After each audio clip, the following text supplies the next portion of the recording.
بسم اللہ الرحمن الرحیم۔ سخی اور سخاوت کے بارے میں امیر المؤمنین امام المتقین سیدنا علی المرتضیٰ علیہ السلام فرماتے ہیں، دنیا کے فانی مال میں سے جود و سخا کرو، کیونکہ اس کے بدلے آخرت کی باقی رہنے والی نعمتیں ملیں گی۔ جود و سخا سے سرداری حاصل ہوتی ہے۔ اہل جنت کے سردار سخی اور پرہیزگار ہوں گے۔ آپ علیہ السلام کا ارشاد ہے، لوگوں میں سب سے زیادہ بہادر اور دلیر وہ ہے جو زیادہ سخی ہے، اور زیادہ عقل مند وہ ہے جو حیادار ہے۔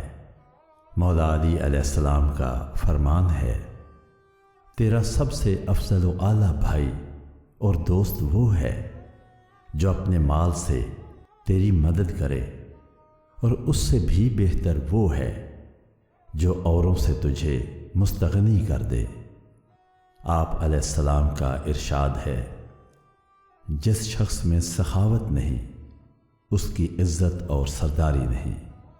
اصل سخاوت یہ ہے کہ بغیر مانگے دیا جائے، مانگنے پر تو شرما شرمی اور مذمت سے بچنے کے لیے لوگ دے ہی دیتے ہیں۔ سخاوت یہ بھی ہے کہ لوگوں سے نیک سلوک کرو۔ سخی دوسرے لوگوں سے نیک سلوک کر کے بدلہ لینے سے بے نیاز رہتا ہے۔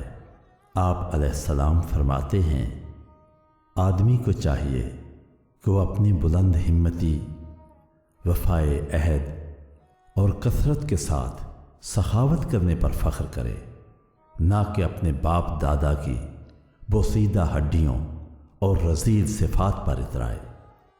آپ علیہ السلام کا ارشاد ہے، اپنے عیبوں کو سخاوت سے چھپاؤ کہ یہ عیبوں کے لیے پردہ ہے۔